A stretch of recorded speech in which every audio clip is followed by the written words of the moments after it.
Although some of the composites that I create are planned out in advance and photographs are created specifically to work with a certain project, many of my composites are created from images that already exist in my archive.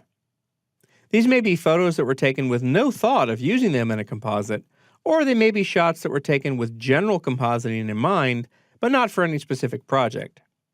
Building a compositing photo library will provide you with your own collection of stock images that you can use for future projects.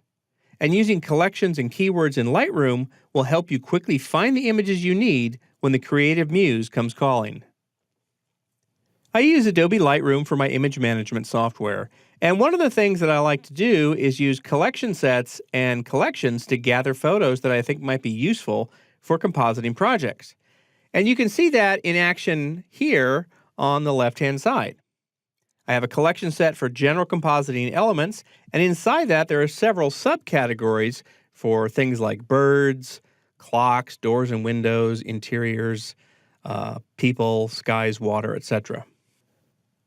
By creating collections of commonly used composite ingredients, I always have images to browse through that have already been identified as shots that might work for compositing. This helps me get into the compositing mindset quicker because I'm able to work with pre-selected images that are right at my fingertips.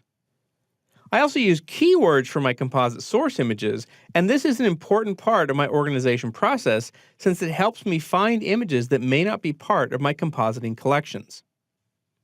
Now, this is not a Lightroom course, so I'm not going to go into the details of how to create collections and apply keywords, but there are a lot of excellent courses in the online training library on that program. Just do a search for Lightroom and you'll find them. Keywords are important for identifying the main aspects of an image, of course, such as location or what the photo contains, but they can also be useful to suggest other possibilities and alternate stories. So, this is a photograph of a bone that I found on the coast, and the initial keywords identify all the obvious things in terms of where the picture was taken and the content. And then we get a little bit more detailed and identify actually what type of bone it is. That might be useful. What type of animal it came from. And if you're into the scientific classification names, you could add that in. And then beyond that, when I looked at this bone, I thought that it looked a little bit like a wing. And I could imagine using this and maybe duplicating it and flipping it to create these sort of strange bony-looking wings. And if I wanted to create maybe some odd comical creature, it also could do double duty as an ear. So this is how I use keywords to suggest other possibilities for the image just beyond what it is.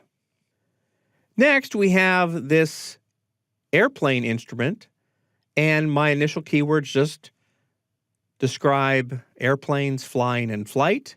Go on to identify that it's an instrument or a gauge, that it indicates direction and numbers.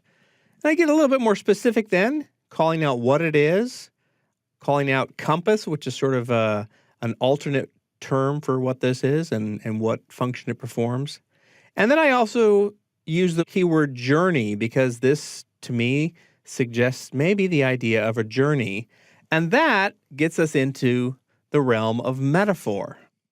And so whenever I have a photograph of something that I feel could serve as a visual metaphor for something else, some other concept like journey or having the right direction in life, finding the right heading for the path you're on, I will add the keyword metaphor to the image. And so if I'm putting together a composite and I want to work with certain metaphors, I will do a search for the keyword metaphor in my image archive and see if any of the images that I find might work for my process. So the initial keywords on this image here identify what it is, the contents of the image. But then beyond that, I start to describe, more the conceptual aspects of the image. The room is empty. What does that suggest? Well, maybe it suggests that the house is abandoned, that it's a lonely room, something like that. And that brings up more conceptual keywords such as loneliness, isolation, sadness. I find that conceptual keywords are very useful for describing the feeling that an image might impart And that in turn might be useful for you when you're searching for images that might evoke a certain feeling or emotion in a composite that you're making. This is a great lamp sculpture that I ran across in Europe several years back. And of course, I had to photograph all of these light bulbs from different angles because I knew that they were perfect elements for a composite. So my initial keywords are just describing what the content is, then what it suggests, wings, flying, flight, birds. And then beyond that, we get into what the light bulb itself might suggest, ideas, thought, creativity, and again, metaphor.